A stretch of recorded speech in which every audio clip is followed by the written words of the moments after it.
Welcome to the Twisted Mirror.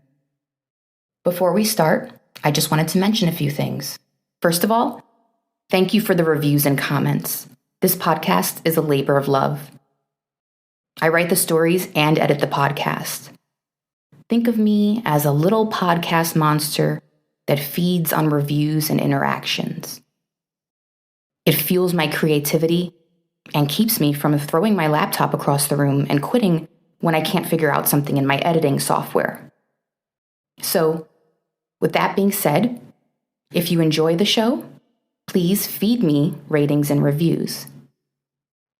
You can follow the podcast on IG at Twisted Mirror Podcast and on Facebook, facebook.com/Twisted Mirror Pod.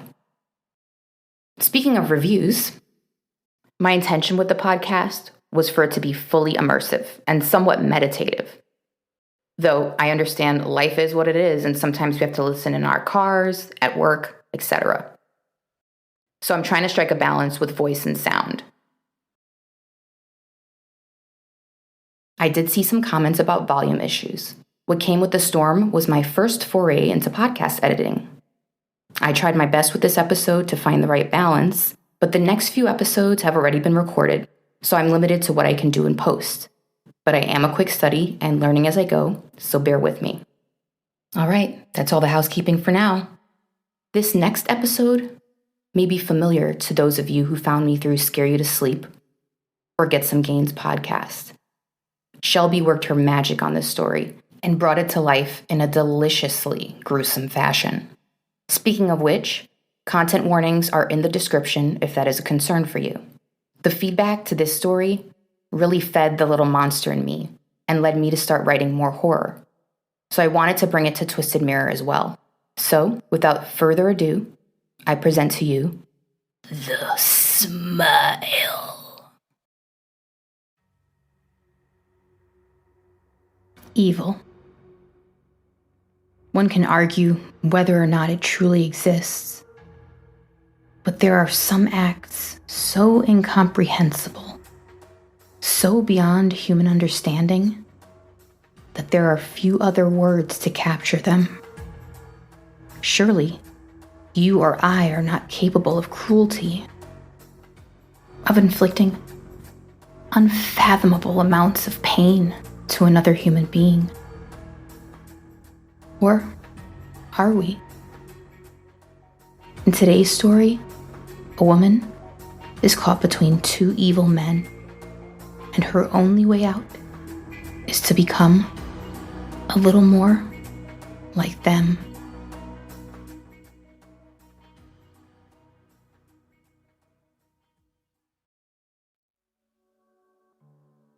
I had been staring at his smile all night. It was the kind of smile that was, in the most literal sense of the word, dazzling. Especially at night, when the votive candle at our table glimmered beneath us, his smirk twinkled. There were points in our conversation where I had tuned out, admiring his grin, framed by an impossibly angular jawline. I guess that's what got me here in the first place. I was pumping gas, and he pulled it at the pump just in front of me. He fumbled around a bit, and I hadn't even realized how intently I had been watching him until he turned to face me and asked if my pump was having issues too. It wasn't, but he flashed that Colgate smile, and I smiled back, and some small talk led to us going on a date. He wasn't my type necessarily. He was too clean-cut, dressed straight out of a Club Monaco ad, and he drove a BMW. I usually gravitated toward the artsy types with days-old facial hair and a nest of waves haphazardly adorning their crowns. I had assumed I wasn't his. Read, I'm not a tall, skinny blonde.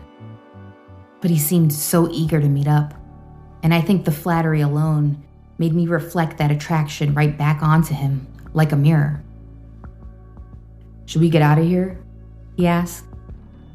I glanced at my phone. It was getting late, and I had work the next day, so I agreed. As pleasant as the date was, I didn't see anything long-term happening with us. His world, banking, sailing, and weekend trips to Steamboat, was too different from mine. I'd considered going out with him again, as I couldn't deny something fun could come out of it. Nothing serious, just someone I could indulge in for purely physical reasons. Tonight, though, I would keep it simple. Just a kiss at my door. He seemed like the type of guy women didn't say no to. And I thought this would be part of the fun of our courtship. I want to show you something, he said, his face opening up to that hypnotic smile as the nighttime summer wind blew against his hair from the half-opened windows of the car. In that moment, I could see him as someone who could be messy on a Sunday morning and eat breakfast in bed instead of waking up at 8 a.m. and going for a run. Yet as he approached the stoplight and his locks settled perfectly back onto his crown, I knew that would never be the case. "Oh? What's that?" I asked. "It's a surprise." He squinted with a hint of amusement. I shifted in my seat uncomfortably. "I hate surprises." He faintly chuckled. "I promise, you'll love this. But it only works as a surprise." I sighed, deliberating the detour and counting the hours I would have left to sleep and get to work on time. I really do hate surprises, especially from someone I hardly know. He sensed my discomfort. "You know what? Never mind. I don't mean to pressure you. It's just, I had a lot of fun." And he looked down like a shy boy half his age. "I don't want it to end." "You know what? It's fine. Show me," I blurted, his vulnerability speaking to the same part of my ego that got me to this date in the first place. I guess I'm a sucker for reverse psychology. "You sure?" he asked, his lips curving into an excited smile. 100%, I nodded, suddenly feeling excited about an impromptu adventure. Sleep be damned. Within minutes, we were pulling off an exit on the freeway. The roads were dark, flanked by shadowy outlines of a mature forest. The only source of light was the high beams on his vehicle. I wondered if this was wise, letting this man I just met take me out to the middle of nowhere. But I knew his name and number, and I had told my roommate where I was going. He knew that. He wouldn't. He couldn't. I leaned back into my seat and watched the moon above, unblemished by light pollution, and let the summer breeze caress me. "Isn't it beautiful out here?" he asked. "Is this what you wanted to show me?" I wasn't unimpressed by the solitary dark roads and crystallized evening sky, but it didn't necessarily amount to what I would describe as a surprise. "No, we're almost there." He glanced over to me, and he gave me that look. The one he gave me at the gas station that made me feel desired in a way I had rarely come to feel from the flaky types I had dated before. "You're so beautiful." He used his fingertips to push my hair off my shoulder, as if it were interrupting his view of me. His words were direct in a way that made me feel uncomfortable. "Thank you. You're not so bad yourself." I chuckled back. It was a juvenile thing to say to someone who had such a command on sharing his desires. "I didn't mean to make you uncomfortable." His eyes were back on the road. They had to be with the lack of visibility. No, I'm flattered. I'm just not used to the attention, I suppose." He seemed distracted from my response as he pressed on the brakes and turned down a gravel road. One I wouldn't have even spotted had he not turned onto it. I tensed in my seat. I hadn't seen another car for at least 10 minutes. I pretended to search my purse for lip gloss and saw there was no reception on my phone. Where are we going? I asked, trying my hardest to keep my voice from quivering. We're almost there, he said calmly. It's getting really late. We should turn back. I didn't realize we would be driving for this long. We're only 2 minutes away. You should at least see the place before we turn back. My stomach twirled with anxiety. His disregard for my wishes was like a warning flare. I shouldn't be out here with someone I just met. I shouldn't have let him take me somewhere without telling me where it was first. Now, I was alone and no one knew where I was. He could have done anything he wanted to me. No one would even know where to look. Just as I was about to insist, he pulled up to a clearing. The black road ahead of us opened up to a scatter of lights. It was an overlook, a stunning one at that, where the city below blinked and flittered like little Christmas lights. See, he said, isn't it beautiful? I let out a sigh of relief. It is. We can turn back around if you're in a rush. The edge wore off once I understood the romantic gesture he was attempting. Besides, I didn't want to seem rude. No, it's fine. We can stay a few minutes longer. Sounds like a plan, he said. His smile disarmed me. He told me about how he found this spot as a teenager, when he would take his first car and go out on long drives to clear his head. This lookout wasn't as popular as some of the others, so it was all his. Except when he occasionally brought out a girl, of course. I watched his face, but I gravitated mostly toward his full lips as he spoke. I thought I would kiss him tonight, but I kept my silent promise that I would not do so until he dropped me off.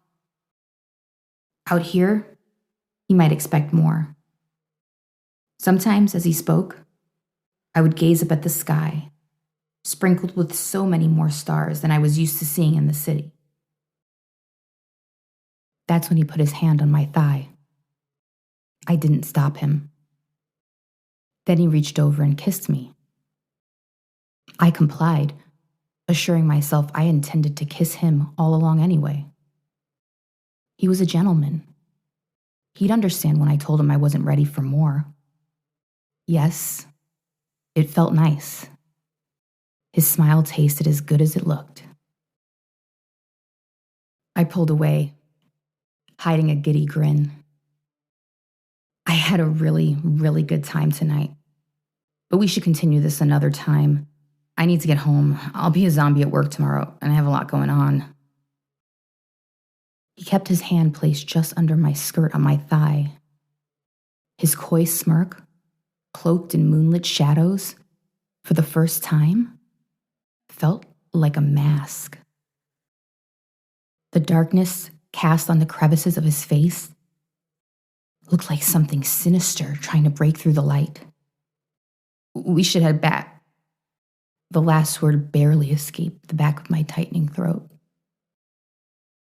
He didn't answer. I watched him search his thoughts for a few seconds, watched him make a decision, and commit. His hand roved up my thigh forcefully as he lunged forward. He was so much bigger than me, and just under a fraction of his weight, I could hardly move. I knew my only chance was to get away from him before he could land his full weight on top of me. I reached behind me and pulled the handle of the door, toppling out of the car into the dirt underneath. He fell forward onto the passenger seat, but in a second regained his balance and began crawling over the seat toward me. I shuffled halfway up to my feet and turned, ready to take off like a sprinter at the start of a race. Just as I took a few steps, a force knocked me to the ground so hard my feet left the earth. I gasped and wheezed for air as he turned me over onto my back and yanked me off the ground effortlessly. His smile was gone. Instead, all I saw were his eyes. singularly focused on one task, without mercy or indecision. I tried to fight, but he had knocked the wind out of me so severely I couldn't breathe, and without oxygen, energy quickly grew scarce. He tossed me into the back seat, pushing me all the way in. I kicked and punched, but he snatched my wrists and pressed his weight on top of me to neutralize my defense. Then I saw it. A flood of light filling the car. It had to be another vehicle pulling in. Perhaps this overlook wasn't as private as he remembered. I used what was left of my energy to scream as loud as I could. I shrieked with such force that I choked. The dirt I inhaled from when he knocked me on the ground had robbed my throat of moisture. "Shut the fuck up," he hissed, covering my mouth and nose. He ducked. I screamed into his hand, feeling faint as each second passed without a breath of air. The car grew dark again, and so did my chance at hope. The vehicle must have left. He turned around to close the door behind him. An open door might catch attention, but the average passerby wouldn't bother a closed car out here. This was obviously a spot for lovers. He pulled his hand off of my mouth, and I loudly wheezed. Filling my lungs was the only priority at the moment as he reached for his belt and began to undo his pants. "Please, let me go. I won't tell," I begged frantically. He laughed. Not the sweet, unassuming laugh I had heard from him before, but a sardonic, cruel snicker. "I know you'll never tell." Such a simple statement, and yet I knew exactly the message he was giving me. You won't be able to tell anyone anything after I'm done with you. But my roommate knows who you are. I told her about our plans. I won't tell if you let me go, I promise. He paused, as if taking in his work before pressing his body on top of mine, whispering into my ear, "My name isn't Brett Haversmith. This isn't the same car I was using when we met, is it? Because it's a rental. And remember when I picked you up?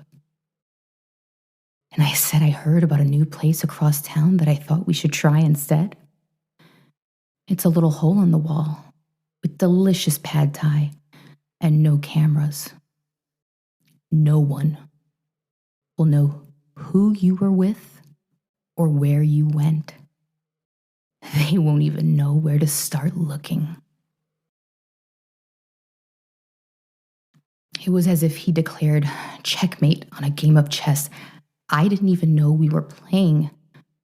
In that instant, I knew it wasn't just about protecting my body from violation. I was going to die here if I did nothing. My only option was to go out fighting. So I did, or at least I tried, bucking and writhing underneath him like an unbroken mare. But he was tall and heavy, and I was a whopping 5'3". He didn't care about the screaming now that we were alone again. In fact, the grin spread across his face informed me that he liked it very much. He pinned my wrists painfully against the door behind me as he thrust against me. I wailed so forcefully I was covered in my own spit and snot. I couldn't look at his smug face a second longer without dinner threatening to purge from my stomach. I didn't want to feel him any longer. I didn't want to feel the unfiltered terror in every cell of my body. I couldn't transport my body, but I could transport my mind. So I looked out toward the window at the starry night to enjoy the beauty of nature in my possible last moments on Earth. If I focused hard enough on the grandeur of what was out there, maybe my struggle wouldn't seem so significant, and maybe that could be some sort of comfort. Just as I was coming to terms with my impending demise, just before melting into the stars, they were outshined. A flood of light filled the car again, washing out my view of the sparkling ink-black sky. The light, like a beacon, guided me back to the present. I began to scream again, hoping this time someone would notice. My rapist didn't notice the light. No, he was too intently focused on his prey. But I saw the silhouette walk toward the rear passenger side door, where my attacker's back was facing. 3 loud taps. The sounds of freedom. The sounds of survival. "Shit," he grunted under his breath. "Don't you say a word," he hissed, reaching underneath the driver's side seat for something. I couldn't tell what it was. I nodded my head eagerly, anything to get him to open the door.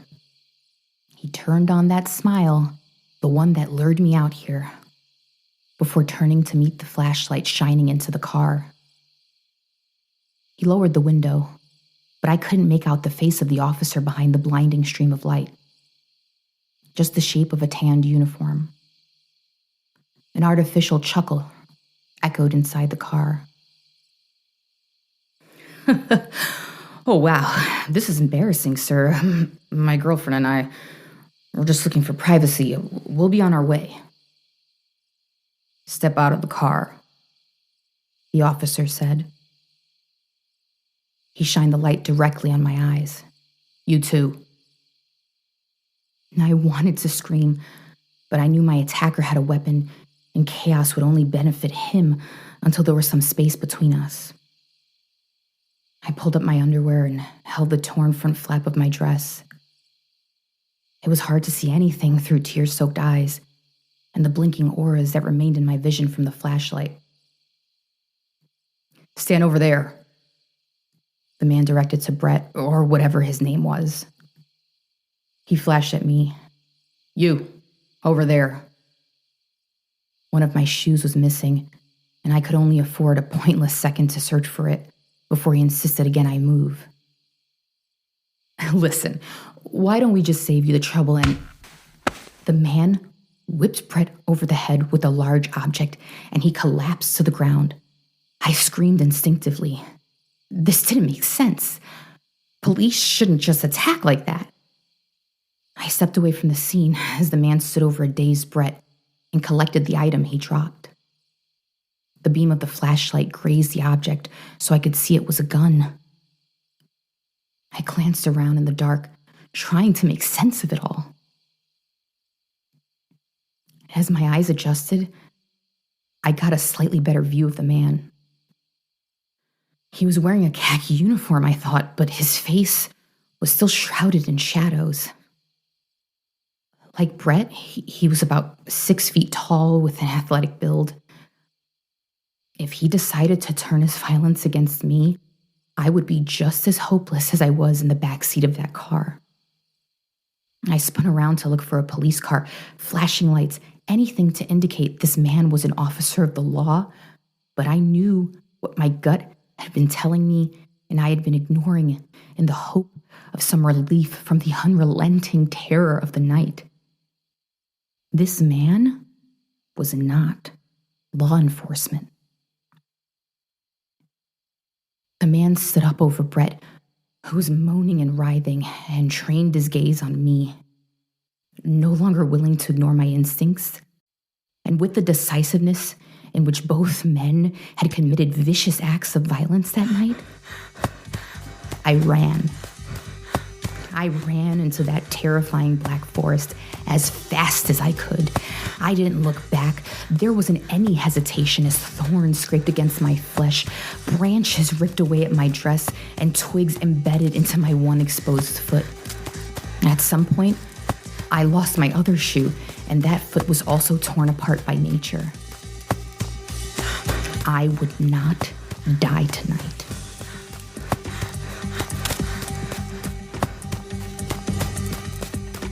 I couldn't hear the mysterious man chasing me. My heavy breathing and pulse pounding against my skull made that an impossibility. So I would run until my body quit.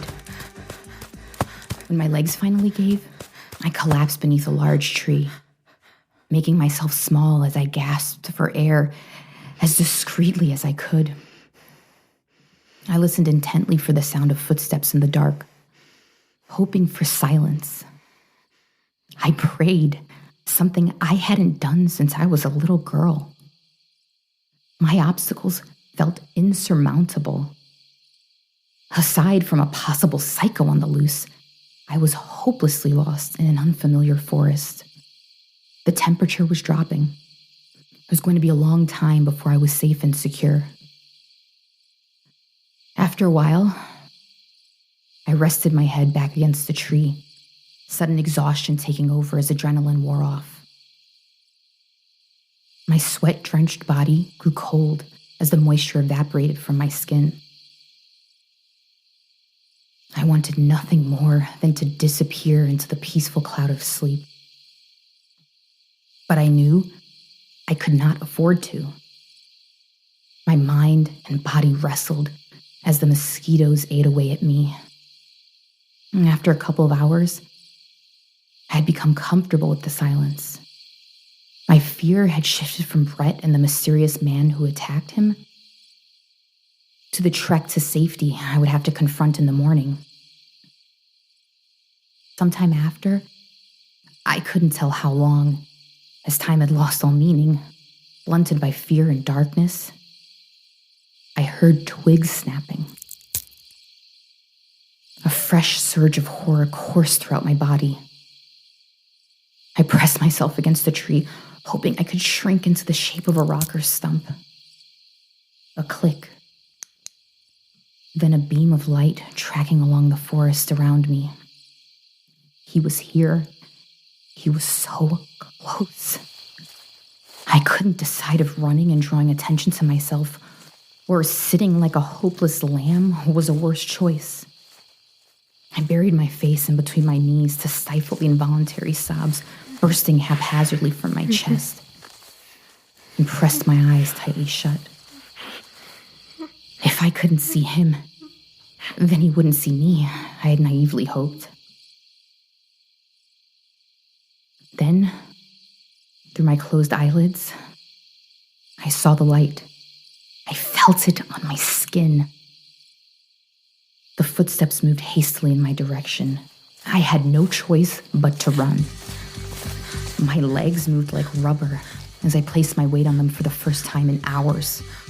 Every cell in my body was drained from exertion and unrelenting fear. Somehow, I managed to move forward, each step a little faster than the last. The steps behind me came closer, and I heard the thud before I felt it. Bright flashes of light filled my eyes. My legs went out from underneath me, and that was the last thing I remember before waking up in front of Brett.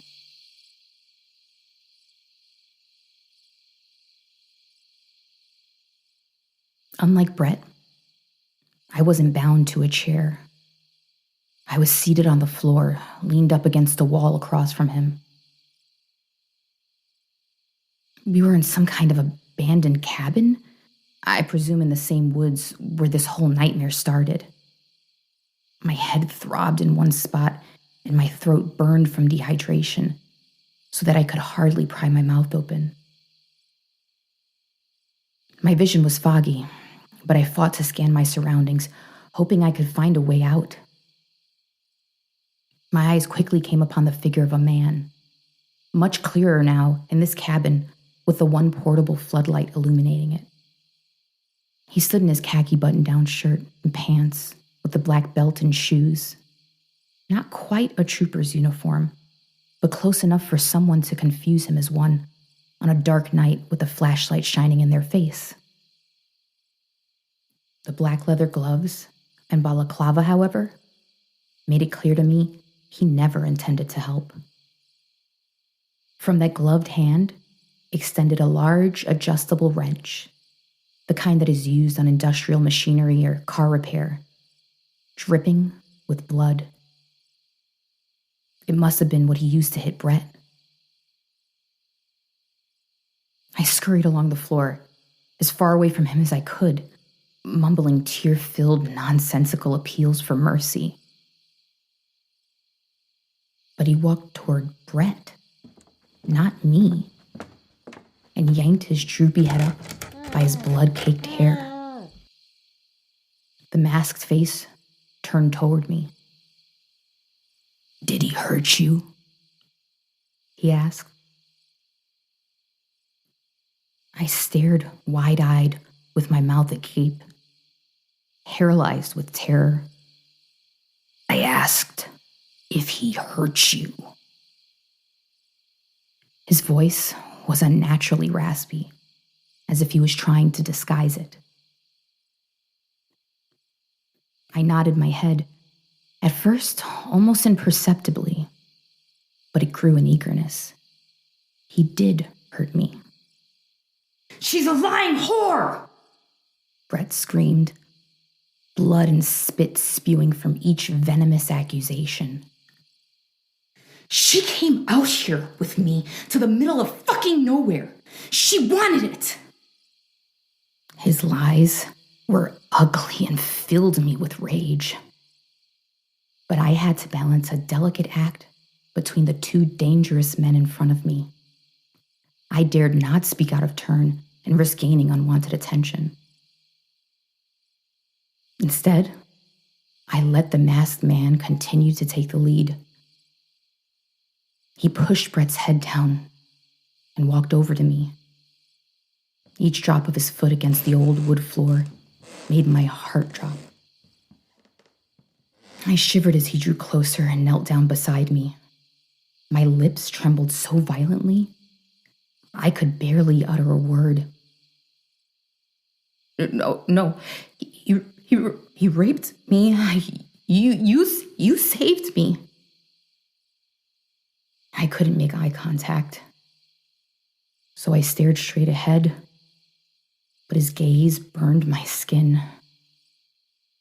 He was close enough to smell me, and it felt like he was doing just that, sniffing out the truth. After a few agonizing moments, he grabbed my arm and yanked me to my feet.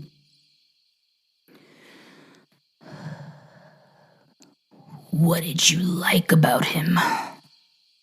"Nothing," I shouted, afraid if I conceded I favored anything about Brett, I would not be believed.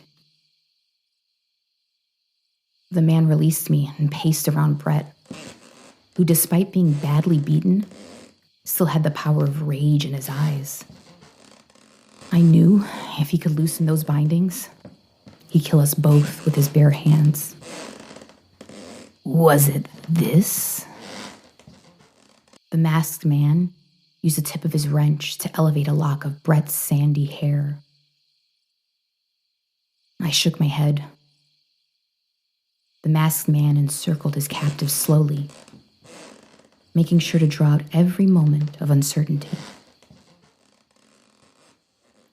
"This?" He guided the wrench between Brett's legs. Brett cursed and rocked the chair back and forth, desperately attempting to free himself in reaction to the passive threat to his manhood. "No." The man shook his head, a light chuckle peppering the statement. I don't think you'd like that, at least anymore. He paused as if waiting for a laugh track for his sick joke. Slowly, he walked toward me, hunching to meet my diminutive size. Tell me. I didn't know what was up or down, wrong or right. Nothing made sense in that cabin, and all I could do was rely on my instinct. I would do whatever I had to do to increase my chances of survival. I had no choice but to answer. His smile. The man paused for a moment, using his internal lie detector to test the veracity of my statement. It seemed I had passed when he turned toward Brett, the wrench in his hand breezing just past me. He marched up to his prisoner and squeezed his cheeks so he could inspect his teeth like a prize horse. Brett's teeth were pink from his bloody gums, but anyone could see that winning smile, the one that had probably gotten him into and out of trouble his whole life.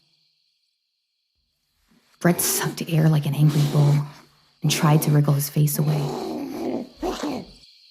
The man shoved his face away dismissively and walked back over toward me. He raised the wrench and I shrunk in fear. Open your hand. I stood there, trembling, hardly believing my ears. He gave me time to respond, just like one would awaiting a dog to comprehend a new command. It gave me the time I needed for my body to catch up with my brain, and hesitantly, I opened my palm to him. He placed the object in my tremulous grip. The tool was solid, heavy enough to bash in a skull, with some muscle behind it. Why was he giving me this weapon? Go on. I don't understand. I'm sorry. Take his smile. Tears streamed down my face. I don't understand. The man yanked the wrench from my hand and charged Brett, who screamed as the man pried his mouth open. Despite all the horror Brett put me through, I hollered with empathy as he gripped one of his bottom teeth and ripped it out. Blood oozed from Brett's mouth, and he screamed like I had never heard anyone scream before. He wouldn't stop. He just screamed until he ran out of air and then took a breath and started again. The man put the wrench in my hand once more. If he hurt you, show me. Do it. He commanded over Brett's wails. I can't, I begged. Please. He dragged me by my forearm closer to Brett, who had lost all bravado. His eyes were soft and scared like a little boy's. Please, he sobbed. My heart hurt at the sound of his cries. Please, I'm sorry, he cried. I'm so sorry. I turned to the man standing over us.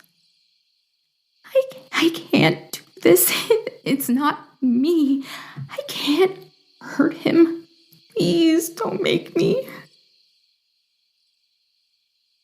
Did he stop when you begged? The man asked. Did he care when you cried? I looked down at the wrench wobbled in my hand. Even if I wanted to, I don't think I could physically accomplish what the man was asking. Did he? The man repeated forcefully. I looked down and shook my head. No. Show me that you want to live. Show me that he hurt you.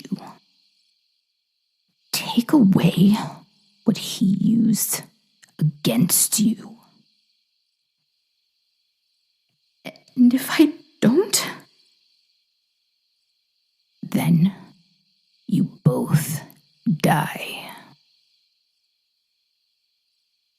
At that moment, it clicked. I wasn't going to die tonight. I had made that vow to myself. I would do whatever it took to make it out of here. If I did what he asked, there was a chance the man would let me go. Sure, I could turn this weapon on him in an attempt to save my rapist and myself. But chances were, the masked man would overpower me and we'd both be dead. Or I could show no mercy to the person who laughed as he forced himself inside of me. Prove to this stranger that Brett was not my friend, but my attacker. And I might walk out of here alive. The choice seemed as clear as the starry sky at that moment. I faced Brett, and my body grew rigid. He had been begging the entire time I debated with the man, but I had drowned out his cries. His screams grew surprisingly easy to tune out once I had made up my mind. No, Anna, don't. Hearing him utter my name filled me with indignation. I hated the sound of it from his mouth. He spoke it like we were great friends, like he knew me, like I was betraying him. I thought about how he used that smile to hurt me. How he placed it on his face like a mask when he thought an officer had caught him raping me. He thought he could fool anyone. Even at this very moment, sitting bound in a chair, helpless, he was still trying to manipulate. Brett shook his head, his eyes spherical pools of terror designed to elicit sympathy. I strode up to him, and without a word, the man pried his jaw open for me. He must have seen the resolve in my eyes, because he dropped the mask once and for all. He rocked in his chair and out of the man's grip. His bulging, bloodshot eyes focused on me with so much hatred, my spine tingled. You fucking bitch, you filthy cunt! I'll kill you! I'll kill you! The first tooth I pulled was hard. That man made it look so easy. But Brett's mouth was slippery with saliva and blood, making it tough to get a grip with the adjustable wrench. I had to tighten it and then rock it back and forth over and over, finally feeling the fibers giving way. Still, I couldn't get it loose. I had to use the handle end to hit the tooth a few times and knock it out of its socket. Still, The tooth wasn't completely free, tangling from the gum by fibrous nerves and other soft tissues. At that point, I had an easier time using my fingers to pull it out completely.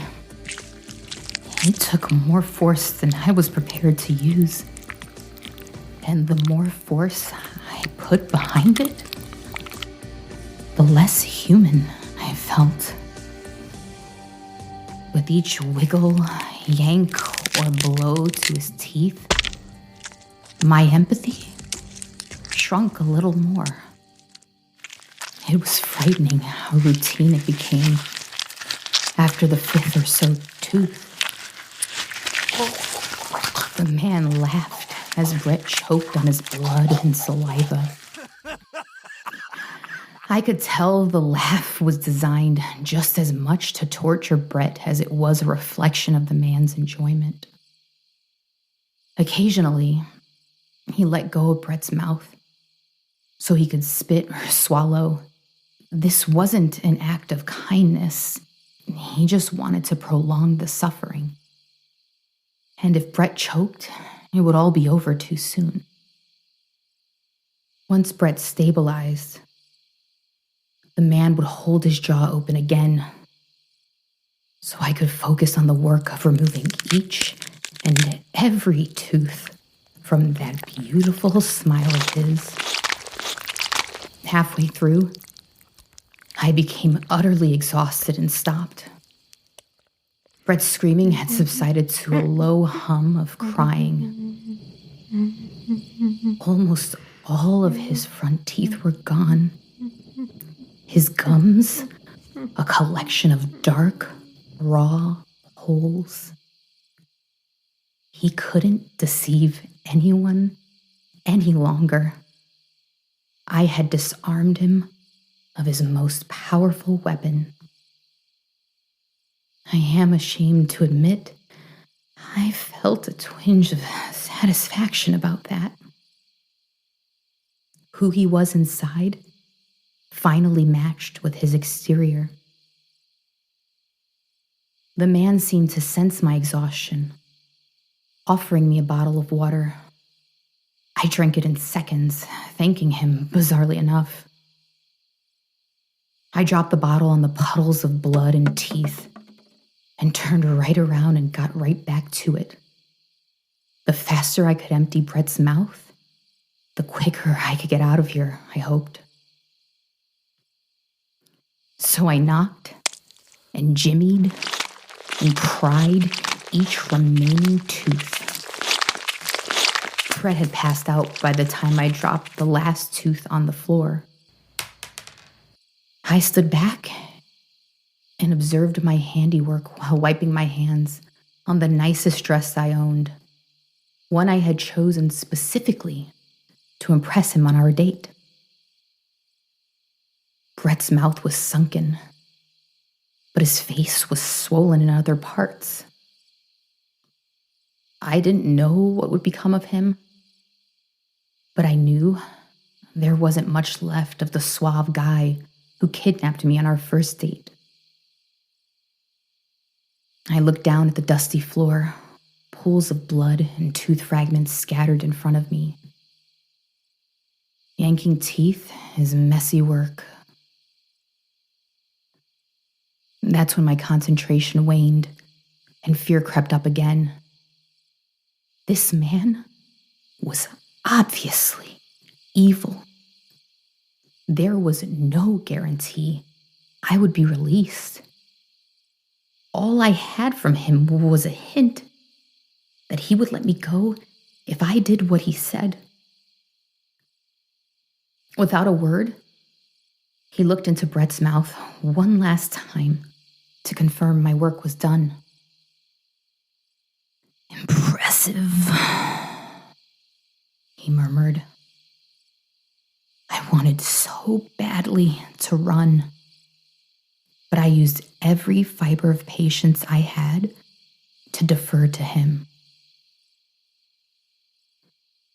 This night was a first for me,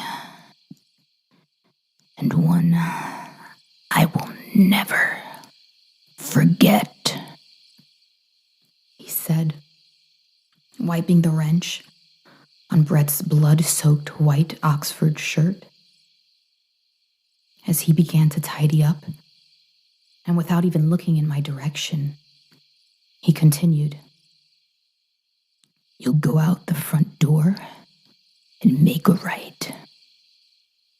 3/4 of a mile in that direction is a trail.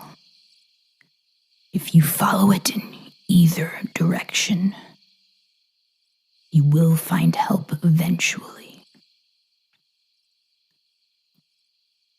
He drove you to the lookout. He attacked you in the car. But after you put up a fight, he chased you into the woods, caught you, and held you out there all night. Eventually, you got a hold of his knife, and you stabbed him several times before escaping. I don't exist. Understand? You don't want anyone to know what you did here. That's our secret.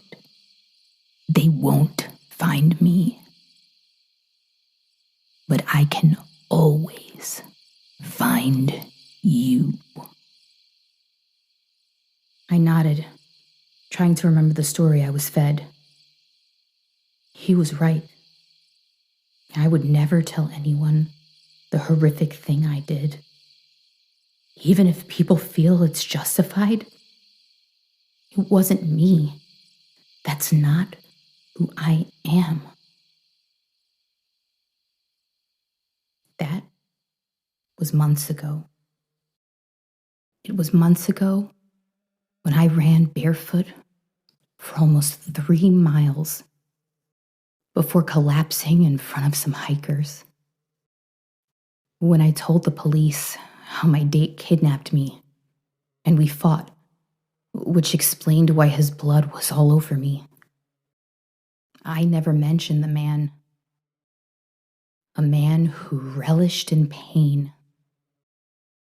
but who saved me for a price. Today, I got a call from the detective working the case. Detective Mayhew took my case seriously from the beginning and kept me regularly updated along the way. He never doubted me or judged me for going out into the woods with someone I hardly knew. He never made me feel like any of it was my fault. I could tell he wanted justice as much as I did, but he couldn't find my attacker. I felt guilty putting him on such a fruitless case, but I didn't have a choice. They think after I stabbed Brett, he wandered deep into the woods to die, possibly falling from a cliff or into a nearby river. There was too much blood on me for them to think he managed to escape and start over somewhere.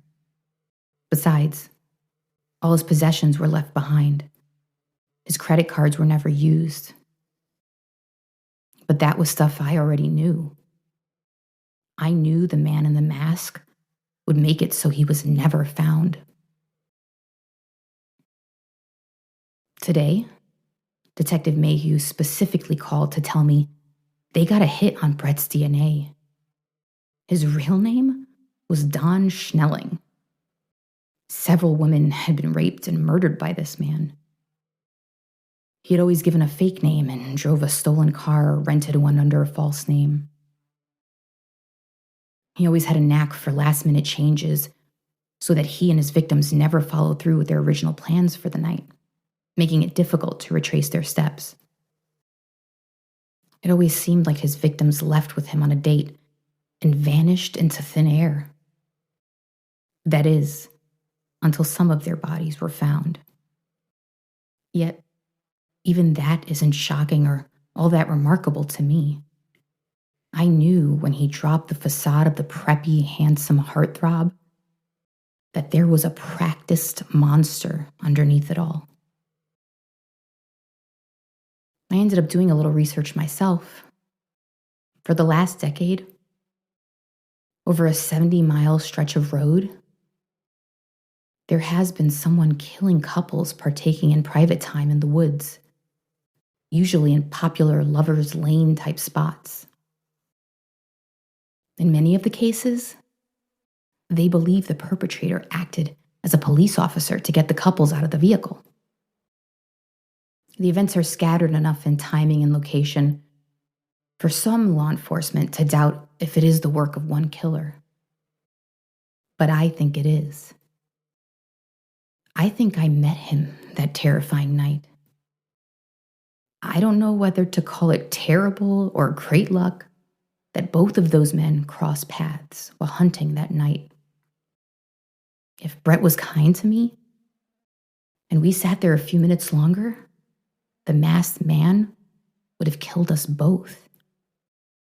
If the masked man hadn't shown up, Brett would have killed me after violating me. Of course, the detective and I never discussed that. So imagine my surprise when, after the thoughtful detective had informed me they were closing my case, and I thanked him for his hard work, he had a few extra words for me before parting. Anna, take care of yourself. Don't be a sucker for a pretty smile like his again. This was a first for me, and one I will never forget.